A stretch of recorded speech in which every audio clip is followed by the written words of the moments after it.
Alors, je suis Grégoire Lassalle depuis 55 ans. Je dirige Allociné aujourd'hui, le groupe Allociné, présent en France et dans le monde, qui est un média qui donne toute l'information nécessaire sur le cinéma, sur tous ses supports.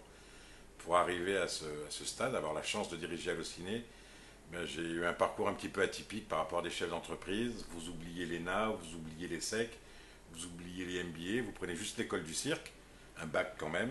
Et j'ai été clown pendant 7 ans, donc ça a été mon premier métier. Et puis après, une succession de petits métiers qui m'ont amené petit à petit vers le cinéma, même si le cinéma, je l'ai connu tout petit, puisque j'habitais Cannes quand j'étais un enfant. Et qu'on était dispensé d'école par notre maman pendant le festival chaque année. On trouvait toujours une maladie. Donc après, plein de petits métiers, après avoir été clown pendant 7 ans, c'était passionnant. Et puis après, ça a été prof de tennis, joueur de cartes, animateur sur Europe 1, voilà, de quantité de petits métiers, chanteur au Mexique. Et puis après, je me suis mis un peu à être un peu plus sérieux. J'ai dirigé le circuit Pathé pendant 7 ans, aux côtés de Jérôme Sédou, à la programmation, au marketing et à la communication. Et puis après, j'ai monté ma petite boîte qui s'appelait La Salle. J'avais un nom peut-être prédestiné pour le cinéma. Et puis ensuite, des gens d'Allociné m'ont repéré. Je ne suis pas le fondateur, mais on appelle ça le refondateur d'Allociné. Ils m'ont repéré, ont acheté ma petite société qui n'était composée que d'une personne, moi-même. Et puis ils sont partis. Ça a été vendu au groupe Canal+ une semaine après. Et en 2000, de 2000 à 2003, j'étais chez Canal, chez Allociné dans le groupe Canal. Et en 2003, après l'explosion de la bulle, j'ai avec un partenaire et un fonds racheté Allociné au groupe Canal, que j'ai revendu pour une grande partie en 2007 à un fonds d'investissement américain qui s'appelle Tiger, et qui m'a laissé aux commandes et deuxième actionnaire de cette boîte pour diriger cette merveilleuse pépite qui est Allociné. Alors je ne sais pas si on le naît, on dit toujours est-ce qu'on est entrepreneur ou est-ce qu'on le devient, j'en sais strictement rien. Ce que je sais, c'est que je suis un chef de village de naissance. Je l'ai même été dans ma vie une fois, mais je suis un meneur d'hommes. Donc je crois que ma principale qualité, si j'en ai une, c'est de fédérer autour de moi des garçons et des filles, des hommes et des femmes, et de les emmener le plus loin possible, sans aucune barrière. Donc être entrepreneur, pour moi, c'est plus entreprendre dans un groupe, et en être parfois le leader. Je n'ai pas toujours été leader, là je le suis aujourd'hui dans ma boîte, mais pour moi c'est ça être entrepreneur. Et puis c'est avoir envie de prendre quelques risques. Et donc je pense en avoir pris quelques-uns, ne serait-ce que le rachat d'Allociné à une époque où on perdait beaucoup d'argent. Un des moteurs qui m'ont poussé à devenir entrepreneur ou à diriger cette société, j'en ai dirigé quelques-unes avant avec un peu moins de succès, c'est toujours et avant tout la relation humaine. C'est très bateau de dire ça, j'aime mes équipes, etc. Je crois que c'est vrai. Et je crois que la qualité de cette boîte, et moi à sa tête, c'est d'avoir su faire en sorte que tout le monde donne le meilleur de soi. Et donc tout ce qui m'intéresse le plus, c'est par quel process j'arrive à intégrer. Aujourd'hui, on a une centaine de personnes en France, mais on en a 160 en Chine ou une trentaine à Moscou. C'est d'essayer de tirer le meilleur d'eux. Ils ont tous plus de talent que moi. Je suis nul sur Internet. Je suis même celui que l'on teste pour voir si un produit peut être compris par le plus grand nombre. Je suis pas je suis peut-être bon en marketing, mais je suis pas bon en quoi que ce soit, en technique, en finance, en relations humaines, en ressources humaines. Mais en revanche, en relations humaines, là, je pense que c'est mon vrai plus, c'est de pouvoir fédérer autour de moi une équipe. C'est très sportif, en fait. J'adore le sport, hein. Je pense que j'aurais été plus compétent dans le sport que dans le cinéma. Mais c'est vraiment de fédérer autour de moi une équipe qui comprenne là où je voudrais qu'elle aille et à qui j'arrive à faire sortir tout ce qu'elle a dans les tripes pour aller le plus loin possible sans aucun tabou. Essayer de casser à chaque fois les murs, de tout vouloir réinventer, on arrive toujours à en trouver quelque chose de passionnant. Donc c'est ça ma plus grosse motivation, ma plus grosse force, c'est de faire en sorte que les gens soient heureux dans la boîte et soient heureux de pousser ensemble.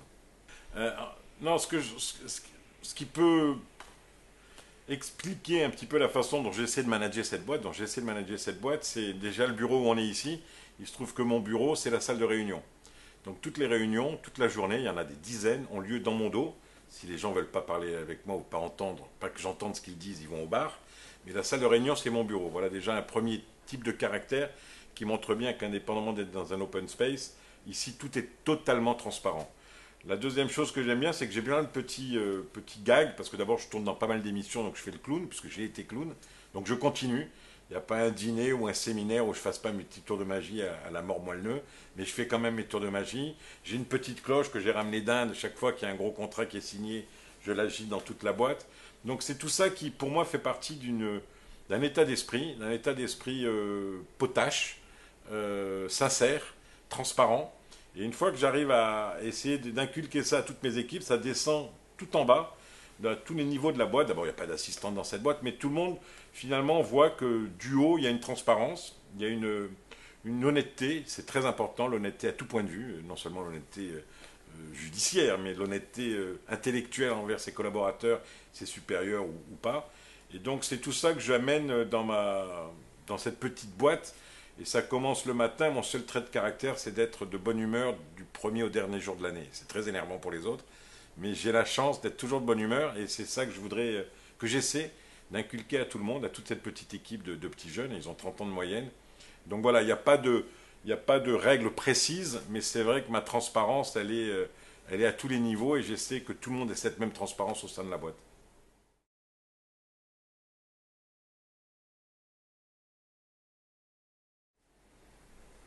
J'étais fier de moi ce matin à la conférence de presse quand on a lancé le lancement d'un bébé, la naissance d'un bébé, c'est-à-dire la télévision. Je suis fier de moi quand. Oh, je suis fier de moi quand ma boîte est belle, quoi, et comme elle l'est souvent. Je suis fier de moi à travers la boîte, la plupart du temps. Je suis plus souvent content de moi, ce qui n'est pas bien, mais fier de moi, c'est par rapport à la boîte. Les périodes de doute, elles existent, elles sont même parfois fréquentes. Elles sont 90% des cas liés à des problèmes humains. Quand je sens qu'il y a des bisbises entre deux départements ou entre deux personnes, quand je sens que quelqu'un ne comprend pas ce que je veux lui dire et que ça se passe mal. Donc mes doutes, ils sont pas tant sur la stratégie, pas tant sur la crainte de la crise financière, économique. Non, mes doutes, ils sont quand je me dis merde, là j'ai pas réussi à mettre de l'huile dans tout ça. Et chaque jour, j'ai mon petit sujet là-dessus sur essayer de rabibocher les gens, qui est toujours il faut de l'huile, il faut que ça tourne, il faut que ça tourne. Donc mes doutes, ils sont essentiellement humains.